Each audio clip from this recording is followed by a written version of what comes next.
We had a conversation with Applebaum a few months ago on this podcast about her book Autocracy Inc. Be sure to check it out. But this episode features a public conversation on similar themes: the crisis of democracy, the rise of new autocracies, Trump's pro-Russian stance, and Russia's war against Ukraine. It was recorded as a keynote discussion at the Lviv Media Forum, one of Ukraine's major media events, in May 2025. We are now publishing it as part of our Thinking Dark Times series at UkraineWorld. Applebaum is a Pulitzer Prize-winning journalist and political analyst.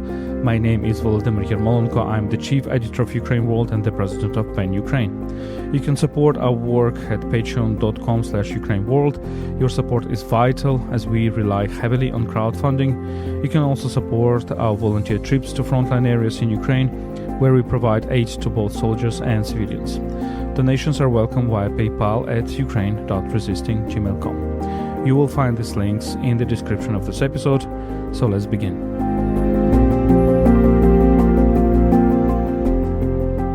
Hello, everybody, and thank you so much for being here. It's a pleasure and it's a big honor. So please welcome again Applebaum. Thank you. First, let me come back a little bit to our conversation around your book, Autocracy Inc. or Autocracy Incorporated. And the question that I asked on that podcast, on UkraineWorld podcast, and I'm asking again, why do you think that current autocracies are different from the more typical tyrannies that we are accustomed to, or the totalitarianism of the 20th century? So yes, my book, Autocracy Inc., does describe a network of dictatorships who don't have a common ideology, and this maybe makes them different from the Soviet bloc.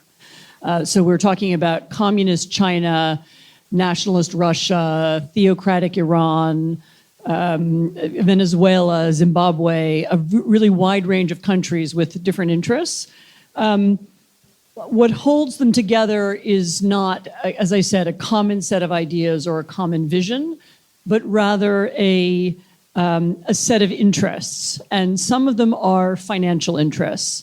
So the leaders of most of these countries are not just wealthy people, they are billionaires. In some cases, we don't know why they're billionaires or how they're billionaires or where is their money. We know that Putin is very wealthy. We don't know exactly how. And this opacity, this darkness and secrecy that surrounds them is part of what makes them dictators and part of what keeps them in power. But they have, compared to the dictators of the 20th century, they are simply richer.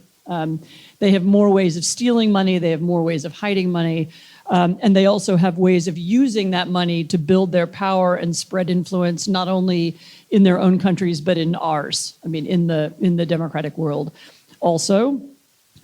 They also work together to build common narratives, but these are not, again, they're not exactly strictly ideological narratives, and they're more of an argument about dictatorship being stable and safe, and an attack on democracy as weak and divided and degenerate.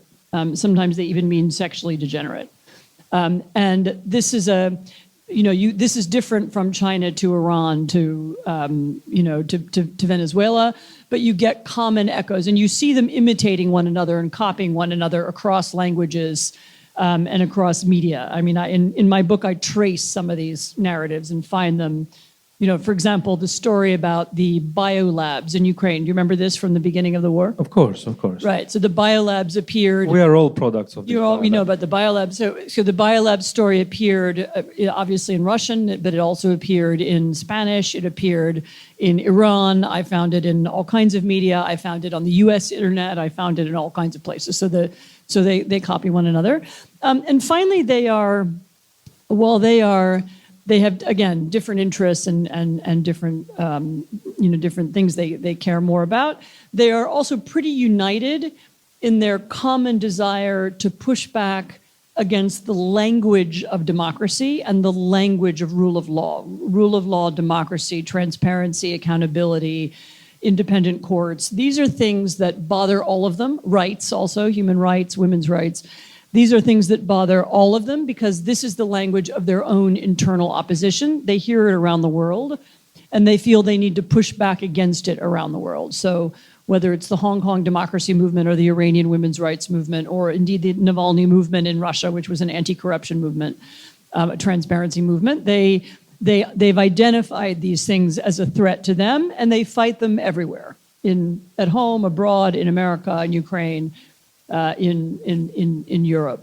And these, I think, are the things that make them a little bit different from some of the dictatorships of the past. But one thing that is very interesting is how these new autocratic political systems are based upon a certain idea of corporation. And I think this is also something that you're trying to say. And we also see it in America right now. I mean, Trump considers America as a big corporation. He wants to run it as a corporation. We see among the ideologues of Trumpism, people like Curtis Yarvin, who is saying that we need monarchy in America because it should be run by a central executive officer. He actually says America needs a CEO. CEO, so not a president. And I'm very worried about it because we were talking like several decades before about the role of transnational corporations, etc. But now the difference of a polity of a state from a corporation is that you have the system of rights. You have a system of rights, you have the judiciary, you have some justice system, etc., which the idea of corporation does not presume. Also, the point of a corporation is different. So the point of a corporation is to make money for its shareholders. That's the purpose of it. The purpose of a country is to make everybody prosperous. And also, as you say, to give everybody rights and to give everybody some role in the state. And if that's no longer if the purpose of America is to enrich Donald Trump and his family, then it becomes a very different kind of country. I don't really maybe have to explain this to Ukrainians. I mean, you had experience of a president who tried to convert your country into a money-making opportunity for himself and his children and his friends, and that brings down, it impoverishes ordinary people, it deprives them of rights and freedom. Ultimately, it makes the country weaker. I mean, it simply will over time.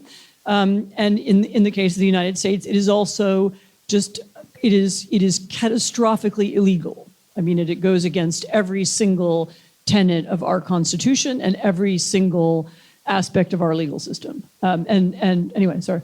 Yeah, and to continue this thought, I would make a bridge with Hannah Arendt, a great anti-totalitarian thinker. And remember, one of her points is what is the difference of totalitarianism with classical tyrannies, like Montesquieu described tyrannies or despotism as what is the difference between monarch and a despot? Monarch rules by himself, but he follows the law, while despot doesn't follow the law. What Hannah Arendt says, well, look, totalitarianism tells you that there is an upper law, that there is a law of history, law of biology, to which we all kind of subject ourselves. What about current autocrats? My feeling is that they want to turn lawlessness into law. That's what Putin is trying to do, to increase risks for others by breaking the law. Therefore, such figures as Carl Schmitt are so popular now in America, in Russia, in China, everywhere, because Carl Schmitt, who knows it's a Nazi philosopher or the German philosopher who was one of the important philosophers of Nazism, his idea that there is a sovereign, like a god, who breaks the law and who acts during the times of exception. Do you feel that willingness to say it's Trump, Putin, and some others saying, I'm the exception, therefore I will not follow the law? So I doubt very much that Trump has read Carl Schmitt, just to say to start with. But he does. Intuitively understands. It is an intuitive idea that, I mean, it's actually older than Carl Schmitt. You know, l'état c'est moi. You know, I am the law. I've heard both him and some people around him recently saying, I was elected, therefore I represent the will of the people. Therefore, what I say is the law. And he has around him right now, I think uniquely in American history, I don't think this has ever happened before, he has people who have been attracted to him over the last 4 years. They weren't around him before. But once he attacked the political system, once he carried out an insurrection against the Democratic election of 2020, he began to draw towards him people who think like this. And they also would like to encourage the idea that the law is what we say it is, not that the law is written in a constitution or that it's decided by courts. And right now what you're watching, and this is still playing itself through, where it's still very, very early, what you're watching is Trump challenging the legal system in different ways. So he's broken multiple laws actually. He has defied several lower court orders. He hasn't yet, there's one sort of still ambiguous case. He hasn't yet said, I won't obey the Supreme Court. In fact, on the contrary, he said he would obey the Supreme Court, although we'll see. But what's happening now is you're watching a lot of cases go through the legal system and people are waiting for the result. So he broke the law, a lawsuit was filed, and now we are waiting to see what will happen. And that's one of the reasons I know that people here and elsewhere in Europe they think there's nothing happening and Democrats aren't doing anything. And so actually there is a lot happening. A lot of it is legal right now because this is how our system works. You're meant to be held account by the court system. So it's interesting when Putin invaded Ukraine. One of the messages of Ukrainians was that, look, this is not only a war against Ukraine. It's a war against international law. It's the war against the idea of the law. Do you have a feeling that what Trump shares with Putin is that he's fighting the law, the idea of law? So this I agree with completely. So one of the purposes of the 2022 full-scale invasion was to demonstrate that we Russians, we don't care about the law. We don't care about laws on war. We don't care about laws on conventions on genocide. We don't care about laws protecting rights or protecting children. We can do what we want, and we're going to prove that this law doesn't matter. And from the beginning, part of his goal has been to show that the international system doesn't work and it cannot hold him to account. Again, I doubt very much that Trump has thought through his actions in the same way. But certainly there are people around him who have and who also understand that what he is doing is a kind of demonstration that I'm going to show you that the law doesn't work. And now in the next 6 months, we will find out whether the law works or not. Look, my metaphor for this, with which I try to explain this to outside audience, is that, look, after the Second World War, international system has invented rules to limit violence. Mm-hmm. And therefore you have this international law, international humanitarian law, etc. What Putin is trying to do is to use violence to limit rules. Yes. Yes, to destroy rules. Another thing which is, I think, in common right now between Trump and Putin is use of virtuality. And I'm interested in what you think about this, because I think in Ukraine we have a very strong feeling of reality right now. And basically it's a reality of life and death. You cannot pretend you're playing the game when people die, right? It's no longer a computer game. But what Russian political, philosophical tradition was very rich upon the idea of, like, I have a great fantasy, and reality doesn't correspond with this fantasy. It's bad for reality. I will change the reality according to this fantasy. Bolshevism was one of the key examples. How you build a proletarian country in a proletarian state in a country where there is no proletariat, right? And what happened with Trump, I think it's more or less the same. It's the idea that I have a fantasy, it doesn't correspond to the reality. All the educated people say it doesn't correspond to reality, it's false, it's fake. And he says, I will still make this fantasy stronger than reality itself. It's a kind of a surrealist politics. It's kind of a virtuality which wins over reality. What do you think? No, I absolutely agree that that's what is happening again. In the case of Trump, it's interesting where it comes from. In his case, I don't think it was originally a political calculation. It came from his experience of New York tabloids and kind of celebrity culture over the last 30 years. And that he learned through experience that he could create a completely false picture of himself, and that this false picture could be useful to him in various ways. I mean, for example, the idea that he's a great deal maker. A book called Art of the Deal, which was ghostwritten by somebody who's now very sorry about it. It's actually was written several times. I apologize. But actually, he was a bad businessman. He inherited money from his father. He lost more money than he made. He was rescued a couple of times fortuitously, probably in one case by Russian money. So he actually isn't a good businessman. But he learned that if you create the picture of yourself as a good businessman, if you do, as he had a television program about yourself, reality TV show about yourself as a businessman, that this was actually, you could make money that way. And you could change reality. So his experience is that this works, and there is something about contemporary culture, American culture, but also true elsewhere, where people have allowed the fiction of TV or the fiction of social media to be stronger than reality. And I have to say, I mean, this is what struck me during his election campaign, during the last year's election, was I no longer am able to say whether for most people, whether real reality or online reality is more powerful. I mean, online reality, many people spend more time with it. They are more absorbed in it. They hear it echoed and repeated from different sides. Maybe it's stronger than reality, especially because a lot of what we mean by reality, I don't know, the reality is that Joe Biden built a lot of infrastructure in America, okay? So there is this infrastructure. You can read about it somewhere. You can, maybe if you live in a state where there's a new bridge built or someone's building a new highway, you can see the infrastructure. But for a lot of people, this infrastructure remains somehow theoretical. I mean, it's real. It exists in the real world.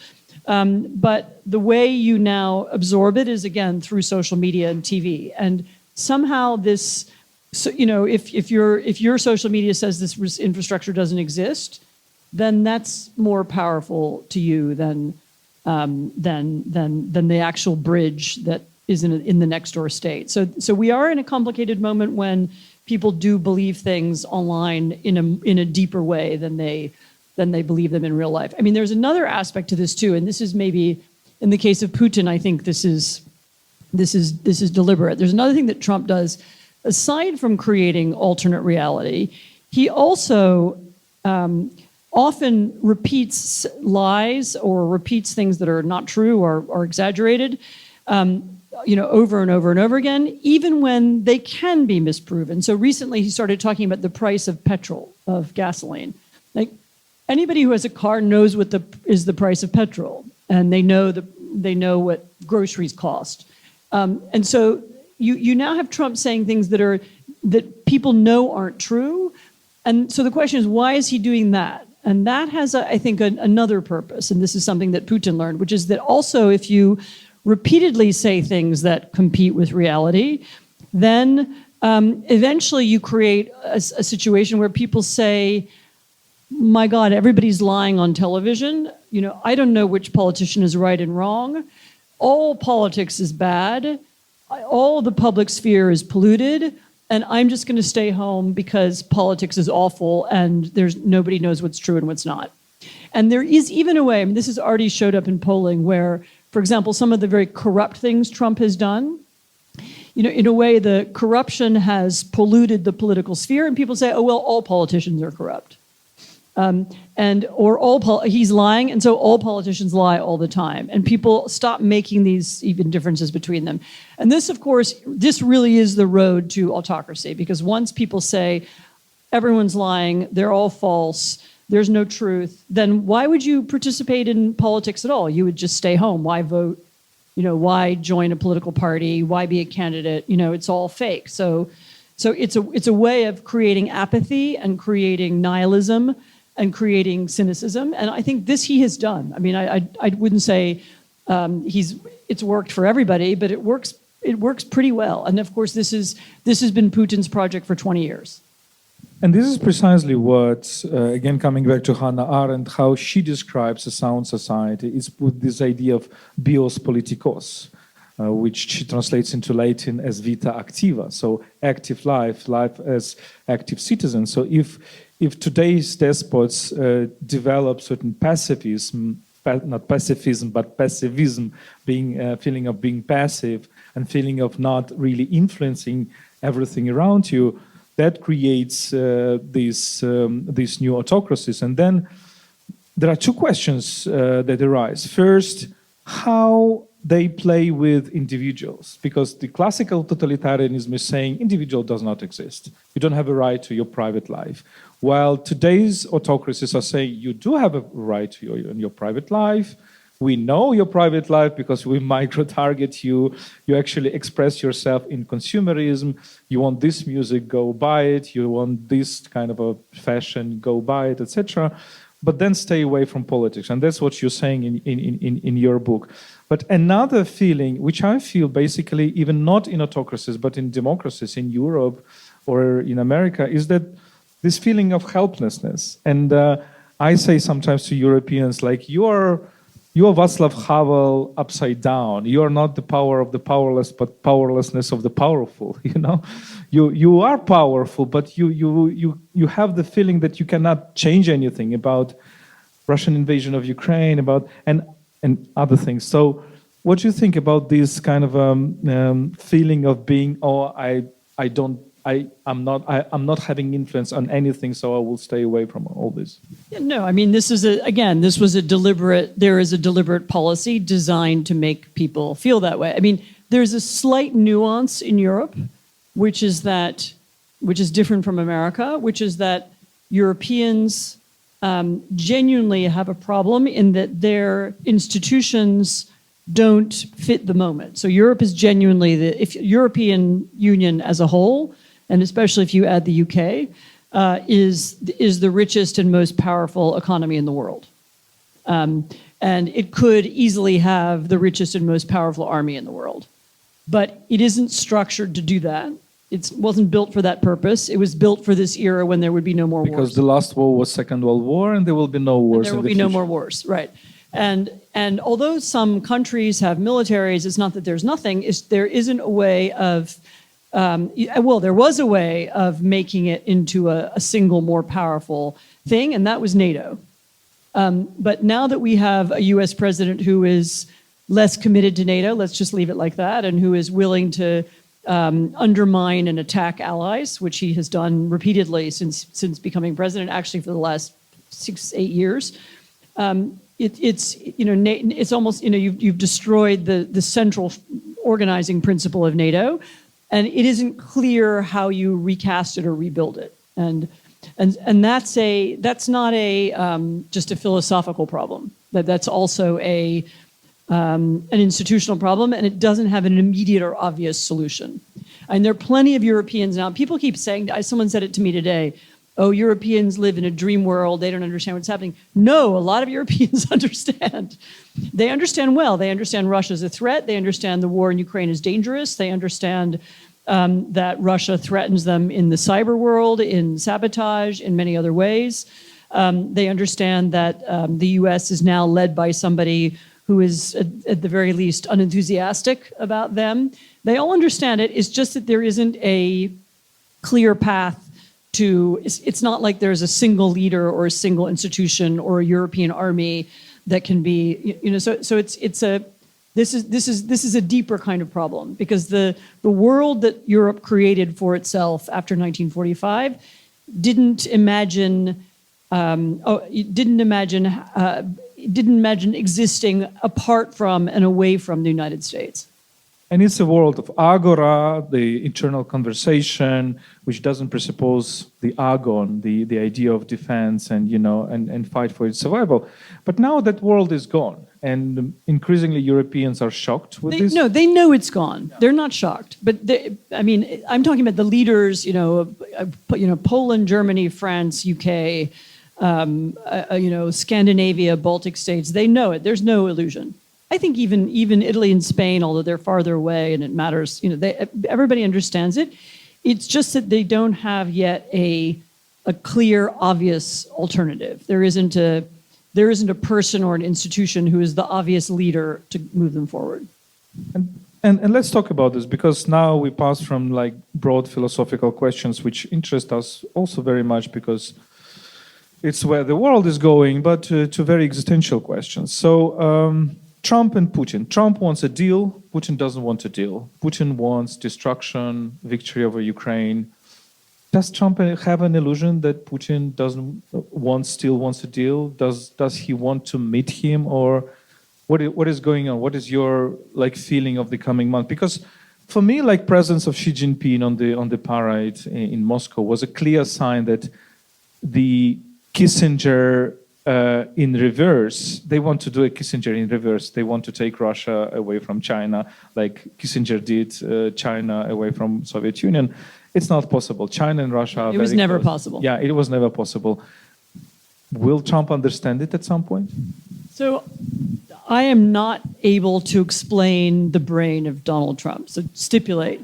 So I am not, Do you think we should ask neurophysiologists? No, all I can do, I can just tell you what he says, okay? And actually, what he says, I think, is what he thinks. Maybe it changes from sometimes hour to hour, but this is what he says when he said, what he seems to be. He even said it again. I just saw a clip. It was either today or last night. He says, the war only happened because of Joe Biden. If Joe Biden had not been there, then Russia would not have invaded Ukraine. So his understanding was, once he became president, Putin likes him, and so Putin would stop the war. And it would be enough for him to kind of put some pressure on Ukraine, say some nice things about Russia, send Steve Witkoff to Moscow to show we're friendly again, and that this would end the war. And I actually think this is what he believed. And remember, he doesn't know any Russian history. He doesn't know any Ukrainian history. He doesn't know, not just deep history. He doesn't know the history of the last 10 years. And so he imagines, he thinks of the world as a kind of contest between powerful people. There's no deeper forces or longer story. And he doesn't know this backstory, so he doesn't think it exists. So as far as he's concerned, Putin invaded Ukraine to show that Biden was weak, and now that Biden is gone, he will leave. And we're now in the process of Trump learning that this is not true. And I don't know what will happen next. He's still, there is now a bill in the Senate with bipartisan, including Republican support. It's actually a Republican bill that would put enormous new pressure on Russia, including secondary sanctions. This would be sanctions on countries who buy oil and gas from Russia, which would be really a big change. And so he now has that available to him if he wants to do it. But I don't know whether he'll understand that this is what he needs to do. He's been so far absolutely reluctant and refused to put any pressure on Russia at all. Sometimes he writes things on social media, Vladimir, stop it, or but again, he is someone who. And Putin says, "Oh my God." No, but I shouldn't have started it. It's all Biden. But he lives in this world of performance. Everyone is performing, and so he must assume that Putin is also performing, and he can just end the performance. And again, that there is a deeper goal, that Putin wants to destroy all of Ukraine. He's just maybe learning this now. And so we'll see. But he's learning. So I realize that we talk about him like as a child, yeah, like we are babysitting him, right? Actually, it's important. He's not a child. Actually, what he is someone who lives in the present. And everyone in this room. I think you're journalists. You're people who are engaged. So you live in a longer time horizon. Your memory of this war goes back 10 years, 15 years, maybe even 300 years, right? So you understand it in that long trajectory. And Trump understands it in this moment and his relationship to Putin right now. And he doesn't have the backwards trajectory, and he also doesn't really have a future strategy. He doesn't think, and this was also a misunderstanding, that if we just have a ceasefire, then the war is over. That's also what he thinks. because the idea that there would be a day after and then maybe Russia would invade again in 5 years, and that's why Ukraine needs security guarantees. He doesn't think like that either. He's not thinking 10 years from now what will happen. He's not thinking how we have peace, forever. He's thinking, how do I win this moment? How do I stop the war so that I can say I stopped the war? And almost everything he does, once you understand that what he's doing is about winning each situation, like, the day he announced his tariffs and the stock markets crashed, this was a big win. He made a huge impact, okay? And then a few days later, it turned out this is a disaster, and he changed his policy. And then he said, now I'm going to win by doing tariff deals with every country in the world. And now he does a scene where he has a tariff piece of paper that he signs with the British. And when you look closer, the piece of paper means nothing, and nothing has really changed. But he has a ceremony, and he signs the deal, and this is a win. And this is how he thinks. This is a performance. And what matters is winning the moment. Not what happened before and not what will happen after. And that's almost, I find that trying to explain this to rational people who are used to thinking about, world politics or economics in a sophisticated way, it is almost impossible to get them to understand this. People, instead, what they want, they keep saying, oh, there's a deeper game. He has a secret plan. He wanted to make the market crash so that, but no, he's not. He's always living in the moment, and he wants to win whatever moment it is, whichever interview, whichever TV appearance. That's it. That's a very social media mind, right? So you post something, you get 1 million likes, and you forget about it later. But what worries me is that, okay, he's doing lots of stupid things, but still people are talking about Ukraine, right? We got calls from foreign journalists and asking these questions, what will happen in Istanbul? And this, amuses us because we basically know the answer, and they know the answer, but they pretend they don't know the answer, therefore they're asking us. But what happens if Trump withdraws from this and say, okay, I cannot solve it, I couldn't solve it, I don't care about Nobel Peace Prize, and I will, as he is a person who doesn't care about reality, he will invent something else, some other virtuality, like we are sending rockets to Mars, okay, and everybody's following that. Will be that a danger? Because for us, there is a danger that the war will be again forgotten.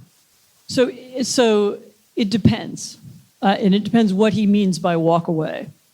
So if by walk away he means that U.S. will go on sharing intelligence with Ukraine, this is the one thing the Europeans can't replace, and the U.S. will give or sell defense weapons to anti-missile defense to Ukraine, which is the one thing also that Europe has, nobody has except the United States, then actually if Trump walks away, I think it's fine.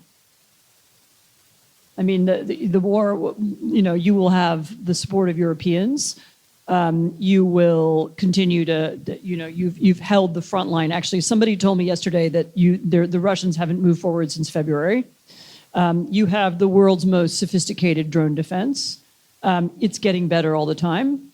And you will continue to hold out until the moment when the Russians finally realize that they won't win and they can't pay the price anymore of thousands of people dying every week, and then the war will begin to be over. So I'm not sure it has to be a crisis. Coming to Europe, what trends do you see in Europe? Because it's increasingly evident that European Union is not the only actor, because we see countries like UK and Norway playing an increasingly important role. Another trend is that we clearly see the divide between North and South. South is mostly indifferent, North is very active in supporting Ukraine.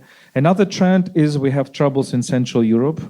I would even call it the comedy of Central Europe, to paraphrase the famous essay by Milan Kundera. And basically we have a complete reverse situation, because Kundera, as we remember, called Central Europe a kidnapped West, like a bloc which basically was occupied by Soviet Union, but actually was in values with the West. Now it's increasingly a kidnapped East. It's part of the West, like Hungary, Slovakia. We have troubles in Czech Republic, probably. We don't know what will happen with the Romanian election. So how do you see these dynamics and how Ukraine should build its partnership? Should it only focus on coalition of the willing, like Nordic countries? I mean, I'm really hesitant to give Ukraine diplomatic advice. So clearly, there is a coalition of countries who will actively help Ukraine and who understand the war also as a threat to their own security. And of course, those are your closest allies, and that is Scandinavia, the Baltic states, Germany, France, UK, Poland, for the moment. Also, but it's also important to understand that inside all the other countries, and in those as well, politics are also dynamic. I mean, maybe Hungary, I don't know, Hungarian politics is also becoming more volatile, but certainly in Romania, certainly in Slovakia, certainly in the Czech Republic, I mean, you could have a moment where people who are less friendly to you rise, but then you could have also a moment where they lose. I mean, I'm not sure I would ever talk about any country as lost or we're not friends with them anymore. I mean, there is always someone to talk to. There are plenty of people in the Czech Republic and in Slovakia, and indeed in Hungary, who understand very well what a threat Russia poses to them as well as to you, and you should keep talking to them. And you will have some relationship with the government, whoever it is. So I wouldn't. When Kundera wrote that, it was at a moment when it felt like communism was forever. There was this block and there was a Berlin Wall and, one side is captured. But what we're talking about now is something more that's in the flux of politics, and we'll see. I remember in 2022, many of us, including myself, were describing the Russian invasion of Ukraine as kind of the last attempt of the empire. While Europe was constructed by empires, now it has de-imperialized itself in the 20th century. And like Russia is the only European empire that left. And it tries to, take the last probably attempt to re-imperialize itself. Now we see the trend that re-imperialization is going all over the world. We see neo-imperialist China, we see Russia, we see neo-imperialist America. We see that becoming popular. And instead of westernization of Russia, we probably have the Russification, at least of the United States. Probably Trump will not have become president if Putin was stopped much earlier. What do you think about this? Well, this is one of the arguments in my book, actually, was that we had this idea in the 1990s that if you create an open market for ideas and for goods, that what will happen is that democracy will spread and open markets and open society, rather, will spread from so-called from west to east. And we forgot that, the open society, the globalization goes both ways, and that also autocratic ideas and autocratic practices would spread from the so-called East to so-called West. And that was a fundamental misunderstanding, and that's one of the things that's characterized the last 10 or 15 years. And the form that it often took was the form of this secret money, the shell companies, tax havens, money laundering, all of those practices, which actually were invented in the West by Western banks and were a very small kind of fringe part of the Western financial system 20, 30 years ago, were taken up enthusiastically by, especially in the post-Soviet world, although not only. And then that money was used to create pockets of influence and friends in the U.S. I mean, this is where Donald Trump's money comes from, partly. People spend a lot of time worrying about whether he was in the KGB or whether they have compromat on him. I really don't think you need to look at any of that. He ran his business model in the 2000s was he built these luxury apartment buildings, and people bought apartments in them, or condominiums. And according to official records, I mean, this is in my book, between a fifth and a quarter of all the apartments that were bought in his buildings were bought by shell companies, meaning that we don't know who they were. They were anonymous. And this was at a time when most of this traffic in shell companies was coming from the former Soviet Union. So this was a lot of money that was flowing into his business through these secret channels. I should say entirely legally. This was legal. from the post-Soviet world and probably from Russia. And at one point, there's this famous quote one of his sons said in public, "Lots of our money is coming now from Russia," and this is what he meant. And so this flow of money from Russia, from elsewhere, and probably from Ukraine also. There was Ukraine was also part of this corrupt post-Soviet system for a long time. A lot of this money ends up in America or in Europe, where it also enriches people and it increases also this tendency towards autocracy, this cynicism, and so on. So it was a you could almost say that the current model of Autocracy Inc. was jointly created by this piece of the Western world and the I keep saying East and West, but actually we're talking about the democratic world and the autocratic world, and some are more East and some are more West, and where's Greece, I don't know. It also means that the whole idea of like the classical liberalism that, for example, capitalism naturally leads to democracy, capitalism naturally leads to some kind of equality is also false. And this wasn't classical liberalism. This was a more recent theory. This is in the last 30 years. There was an idea that the argument was that when people are wealthy enough, when you have a middle class, the middle class will demand rights. And this, I think, is probably true. And you even had a version of it in China, you had it in Russia, and so on. But it didn't, the theory didn't say what happens when the regime is so rich and so powerful that it is able to indefinitely push back against those demands for rights. And you have a moment, I mean, you can actually identify it. It's 2013 in China and it's 2014 in Russia, when the autocracies identify and understand that this, as I said at the beginning, this language of rights is threatening to them. And they go out of their way to make sure that this middle class doesn't. So this is where the theory. What I wanted to say is that nothing leads naturally to democracy and rights, right? So for us, the big lesson of the Soviet Union that we understand that, okay, socialism doesn't bring democracy naturally, and therefore people start believing that capitalism brings democracy naturally. And I think it's also a trap, because nothing is like what Tim Snyder is saying in his book on freedom, that freedom does not lie anywhere. It doesn't lie in socialism, doesn't lie in capitalism. It demands struggle. It demands fight. Nothing comes naturally. My last question, probably, we are in Ukraine. What leads you to come back here? What inspires you here? What gives you lessons, energy here? So this is maybe my 8th or 9th trip to Ukraine since February 2022. I'm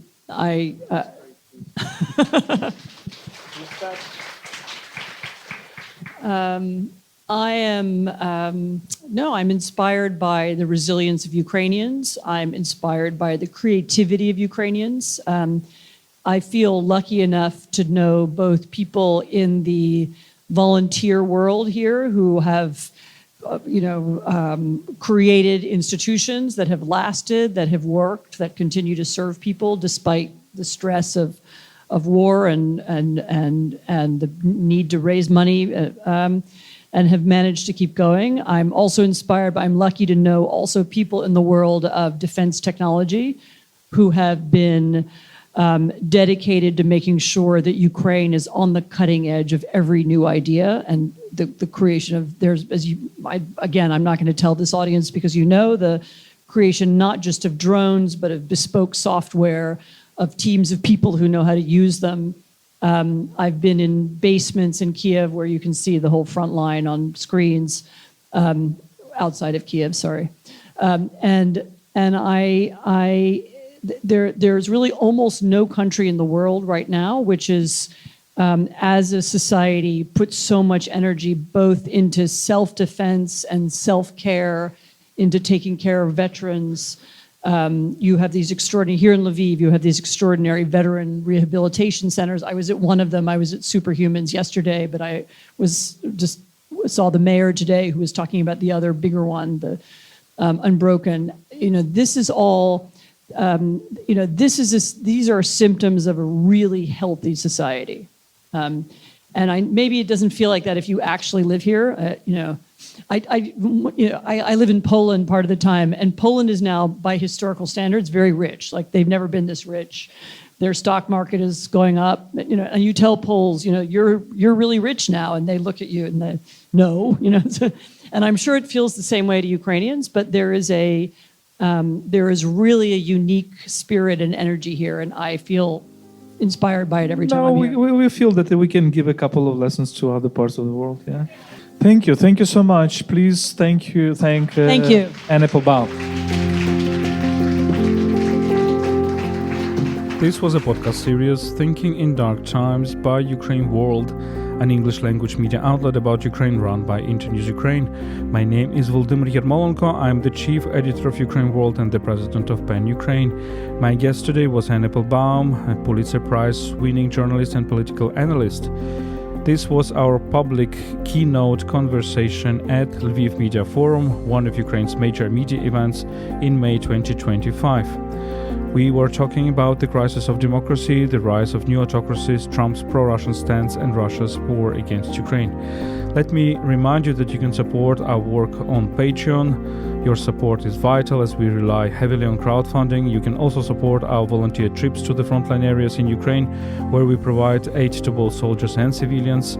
Donations are welcome via PayPal. You can find these links in the description of this episode. Thank you for listening. Stay with us and stand with Ukraine.